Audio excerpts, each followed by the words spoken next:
Nonchalantly reacting to three true summertime horror stories animated by IMR Scary Tales. Shout out to them. Let's get to it. When Trevor invited me on a camping trip, I was ready to decline. Trevor and I had been dating for approximately 2 years now. You should have declined. I'm ready to walk away now. Why? Because he's sleeping with my best friend. Yo, why would you? How are you gonna find out about that and then stay with him? Honestly, like, come on. Cassie. I figured this had to be my moment. The moment I called them both out and broke up with Trevor while still having Cassie and Jordan watch. It was the beginning of summer in Alabama, and while it was... I feel bad for the Jordan dude, though. He's like, he caught a stray. Maybe they should get together. warm, it was still a proper temperature for outdoor activities. We got to the campground shortly before sunset. Trevor picked a spot that was slightly back into the trees. All I could think about was it being like a horror movie where the unsuspecting campers are murdered. No one cared about location, but everyone was happy. When the sun set after we had set up camp and everyone began drinking, Jordan turned the speaker he brought to the max volume and started playing songs by Post Malone. Cassie danced like she was auditioning for a rap music video. Yeah, bro. And Trevor, he barely looked in my direction. I was sitting on a log, gnawing on chicken wings, feeling like a ghost. Then, it happened. A soda can rolled into our circle. Clink, clink. Before we could react, it burst open, releasing a... Yo, are you serious? Someone just smoke bombed y'all? Thick cloud of smoke. Yo! What the... Jordan coughed. Is that a smoke bomb? Cassie shrieked. What the hell? Like low-key? All went dark. I woke up in a dimly lit room. We four were seated in a semicircle, with our hands tied back with rough, scratchy rope. My head throbbed. Dude, what the hell just happened? Jordan groaned. God, my head's still spinning. Trevor muttered. And then we heard it. The clapping. Look at bro. A figure stepped out from the shadows. A man standing like an unhinged robot, with a wide grin plastered on his face, as though he had just stepped out of Friday the 13th. Hello, hello, he said gleefully, arms extended outward. Welcome to my little party. Cassie immediately began to cry. Please, please, just let us go. We didn't do anything. He cocked his head to one side. Actually, you did. Princess, that's the problem. You haven't accomplished anything good yet. Out of nowhere, he revealed a hunting knife and cut Jordan across the arm. Jordan shrieked, jerking against the ropes. Blood soaked into his shirt. Jordan catching strays. The man chuckled. Silly me. Trevor squirmed in his seat. You're insane, bro. Let us go. The man locked eyes with him. He smiled, walked over, and slowly pressed the tip of the blade against Trevor's cheek. He plunged the knife into Trevor's thigh. Trevor let out a scream that could have woken the entire neighborhood. I simply observed, unperturbed. Cassie now in hysterics, wailing and... Looking like me, honestly. She's soulless. And I just want to say one thing about the scream. Bro, let the whole neighborhood hear it. Oh, that's the point. And pleading for mercy. The man turned to me, tilting his head. And you? You just sit there. You're not scared, sweetheart? I stared the man down, expressionless. Yo, is she the villain? He blinked, somewhat surprised. Huh. Nah, that's that Uno reverse card. I let out half a smile. My life is already a joke. You might as well put me out of my misery. The man's eyes narrowed with interest. He crouched in front of me, assessing my face. Ho, ho, ho. Go on, you've piqued my interest. He wiped the blade against Trevor's jeans again and moved closer. What's your story, pretty thing? I turned my gaze towards Cassie and Trevor. She's gonna do this? You know why I'm not scared? My voice was low but steady. Crazy. I looked directly at them. Because my boyfriend and best friend are screwing each other behind my back. Trevor's eyes widened. What? Cassie's face went pale. No, she's lying. She's... Save it, bitch. I spat. The man whistled. Wow, plot twist. didn't see that one coming. He stood up and clapped his hands once Kind of more. crazy. You know what? You're fun. I like you. He pointed his knife toward Cassie, then Jordan. Tell you what, I'll let you live, but you gotta help me bury your friends. Deal? I didn't hesitate. Deal. I looked at Jordan. You knew too, but kept it a secret. Yo, Cassie screamed. what is wrong with them? What? All four of them are literally fucked. Like, in the head. Like, what? So, Cassie and Trevor, they're sleeping together. Jordan knew, and he probably likes it. And then Cassie, or not Cassie, our main girl is just like, she's going with this. She could be playing a character right now to try to surprise dude, but, you know? Oh no, please! Oh my god, please! I'm so sorry! I'm sorry! No, you're I not. didn't flinch. The man grabbed Cassie by the hair, yanked her to the edge of a freshly dug grave, and slashed her throat in one swift motion. Damn. Blood sprayed across the dirt as she gurgled and fell into the So hole. she's dead. Her Is that- eyes locked onto mine as she choked out her last breath. Next was Jordan. The man repeatedly stabbed him in the chest. By the time he dropped in the pit, his face was hardly recognizable. Trevor was sobbing, shaking like a baby. The man grabbed the collar of his coat and dragged him toward the grave. When the man was about to slice open Trevor's throat, I lunged. I swung the shovel hard against the back of his head. The man teetered and stumbled a few steps, blood rolling down the side of his temple. You couldn't do Before that he could earlier? react, I swung again, harder, and he fell into the grave. There He we tried go. to speak, but I kicked his face, and without another word, I shoved him into the pile of corpses. His body landed with a Yo, she is crazy. Okay. I'm sorry I'm pausing so much, but I mean, come on, look at her. She's enjoying this. Her face might not show it, but she's enjoying this.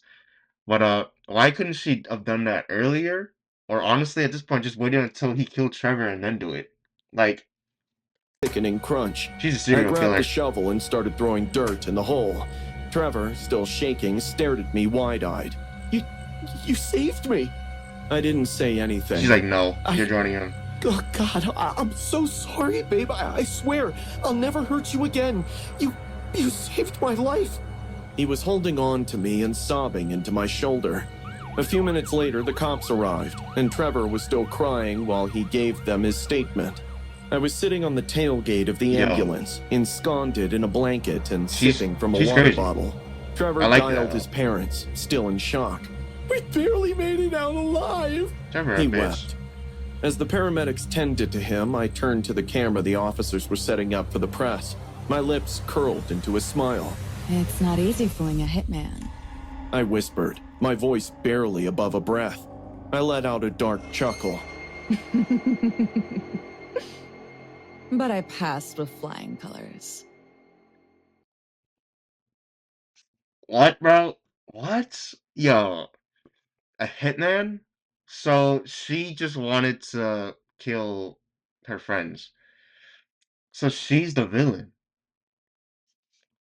I mean, and she turned in the story. Yo, where's her warrant for her arrest? You know, like,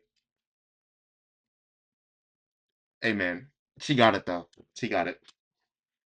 I've always been drawn to the things that make Zach nervous. There's something about his cautious, we shouldn't, that makes me want to say we absolutely should. That summer day wasn't any different. The sun blazed overhead, turning the secluded beach into an oven. My skin was already burning despite the sunscreen Zach had insisted we both apply repeatedly, but I didn't care. Being 15 meant hunting for adventure, wherever I could find it. Dude, check that out! I pointed toward a structure I spotted behind the dunes. A weathered shack with splintered boards and a partially collapsed roof, almost hidden from view. Zach squinted against the sunlight. Probably just some old storage thing. But I was already trudging through the hot sand toward it. I could feel him hesitating before following. As we got closer, there was a smell that hit me like a punch to the gut. Rotting seaweed mixed with something sour and wrong. Dead That's when I bodies. saw him. A man sitting behind the shack in a frayed beach chair. Everything about him was unsettling. His skin was burnt to leather, cracked and peeling in places. Greasy hair hung in salt-crusted ropes around a face that seemed both too old and too young at the same time. Hot day, huh, boys? His voice was like sandpaper on rust. I nodded casually. Yeah, nice spot you got here. His cracked lips spread into what I guess was meant to be a smile. I've got something even better inside. Yeah, bro. He gestured toward a smaller structure behind the main shack that I hadn't noticed before. You boys like girls? I felt Zach's hand grip my arm, his fingers digging in hard, but I couldn't look away from the man's captivating bloodshot eyes. Got some rare footage, the man continued, slowly running his tongue over his lips. Stuff you won't find online.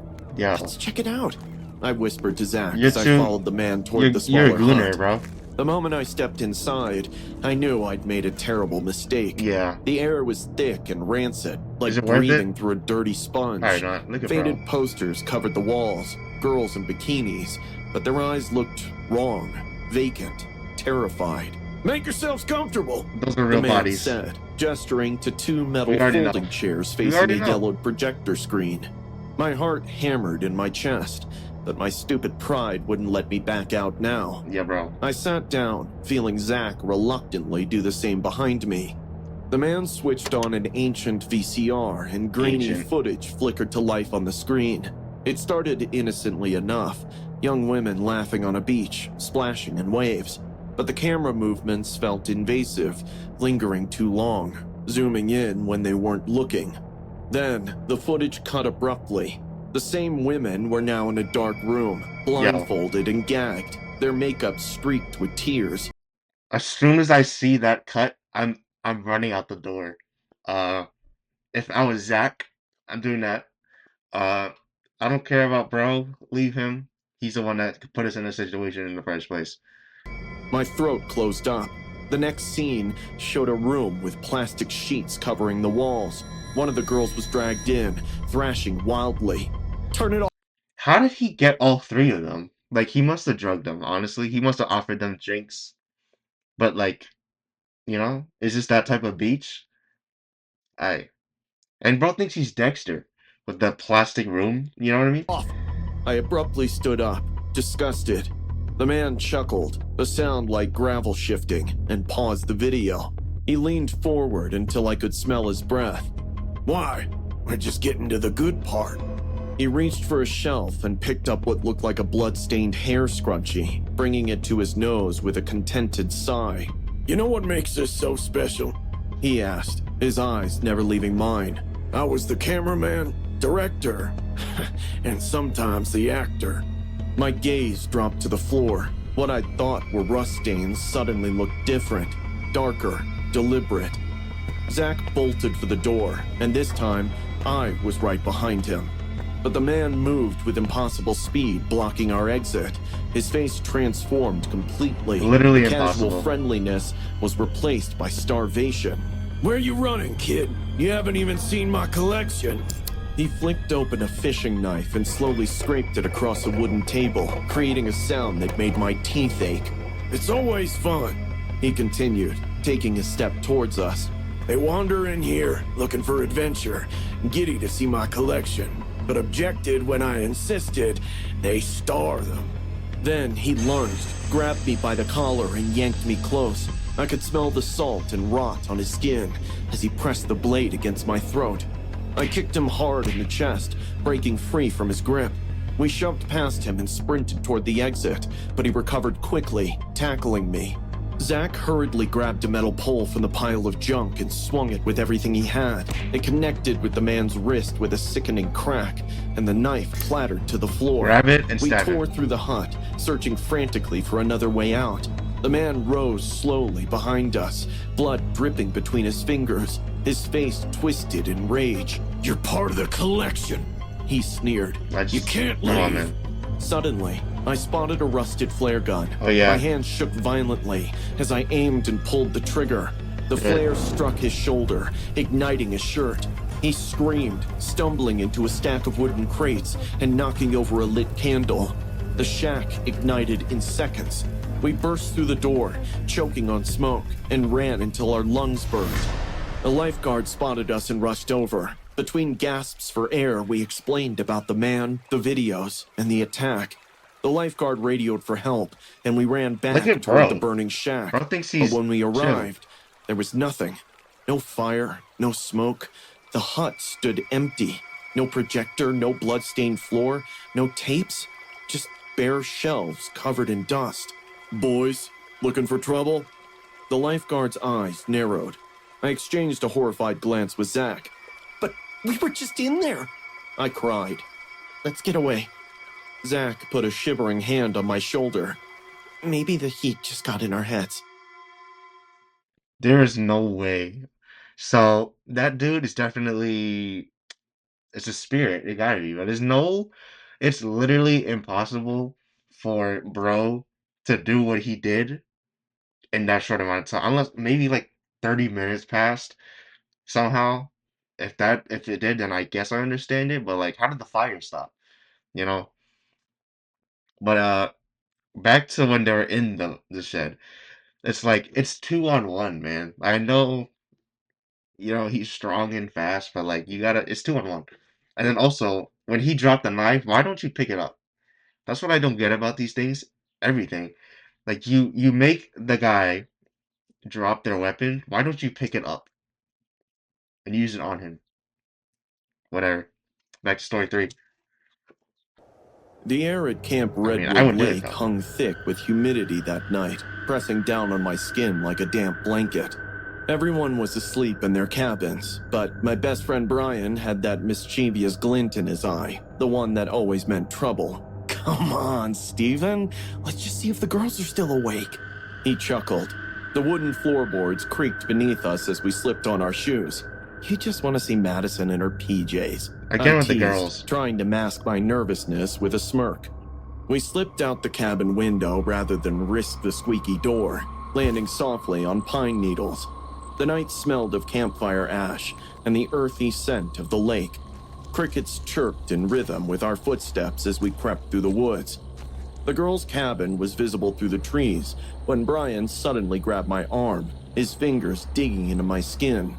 Dude, look! By the edge of the lake, a figure moved slowly in the moonlight. Mrs. Ritter, our counselor, dragging something heavy across the dirt path. Mrs. Ritter, what you doing? Large and looked disturbingly like a body wrapped in burlap. Yeah, it's just like a cow. I breathed, my heart hammering against my ribs. Dude, that looks like a f***ing body, Brian hissed, his voice cracking. We crouched behind a massive oak, barely daring to breathe. Mrs. Ritter, who had smiled so warmly while passing out marshmallow just hours earlier, heaved the sack to the edge of the water. Her movements almost looked rehearsed. Look at their faces. I know it's the animation, but just look at them for a minute. But as she lifted the sack to dump it into the lake, the frayed end unraveled, and a pale hand shot out, clawing desperately at the fabric. My blood turned to ice as Rosie, the counselor's assistant, emerged, gasping. Her face was streaked with mud and what looked horribly like blood. Her eyes were wild with terror. Mrs. Ritter reacted instantly, clamping a hand over Rosie's mouth, forcing her back down. Why y'all just Rosie's watching? legs thrashed violently, her muffled screams barely audible over the lapping of the lake water. We have to do something. Do it. Go, I whispered, go. my mouth bone dry. No, she'll see us. Brian clutched my wrist, holding me back, but I couldn't just watch. This is crazy frame, but bro, what? I don't know. Hey, I've never been in a situation, you know me, but we're helping, bro. I'm gonna help. I'm screaming like, well, I'm not gonna scream right now, but I'm gonna be screaming like, yo, get off her! What you doing, Mrs. Ritter? What you doing? Like, I'm waking the whole camp up to see this, Rosie's eyes were bulging, her nails digging futilely into Mrs. Ritter's arms. Without thinking, I grabbed a rock and hurled it into the lake.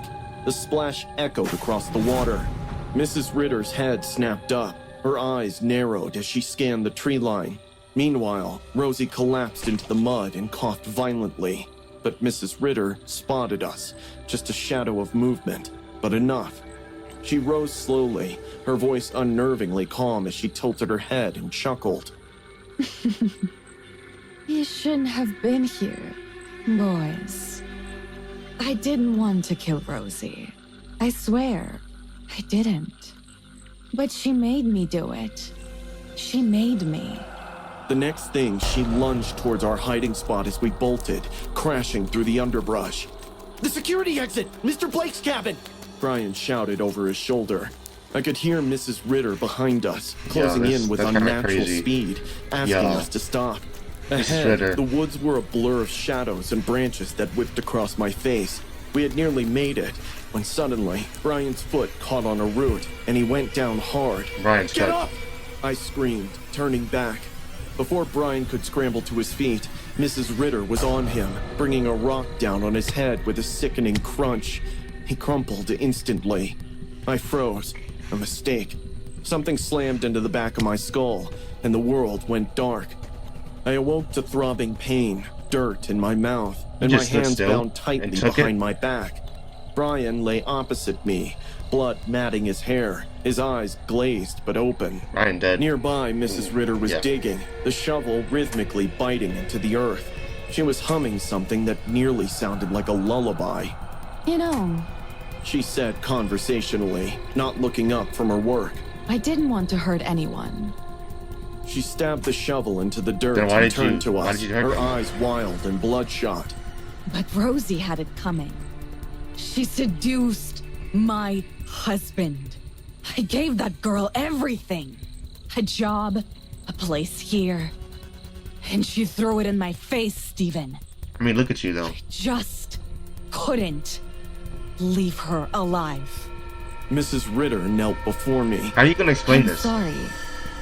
You weren't supposed to pay for her mistake. But you saw it. And now you gotta pay too. The rusty knife in her hand caught the moonlight as she pressed it against my cheek.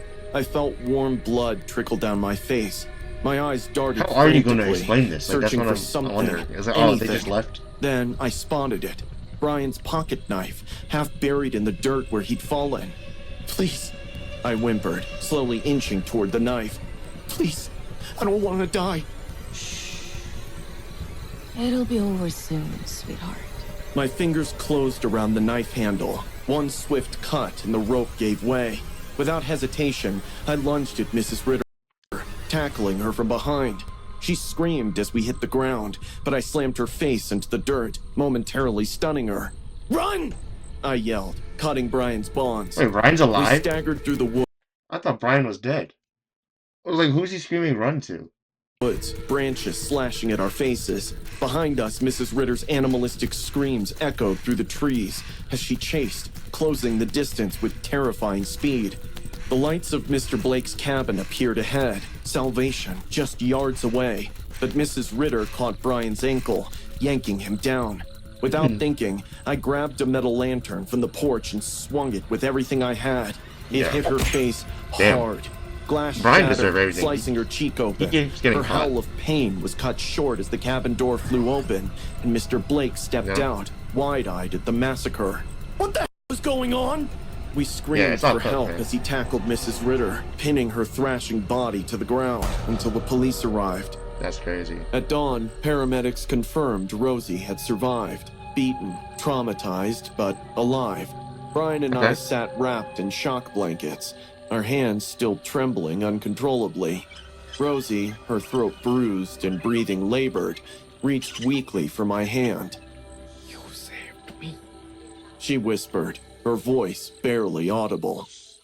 Yeah, Rosie, you made a mistake. You made a mistake sleeping with her husband. Hey, I don't know, man. But yeah, that was 3 True Summertime Horror Stories animated by IMR Scary Tales. Shout out to them. They're goated. I can't stop thinking about that first story though. That one was crazy. But you know, that's just gonna be it. You know, a lot of stuff going on in the back. That's whatever. Because I'm nonchalant. But you know, link to the video will be in the description. Like, subscribe, stay tuned for more.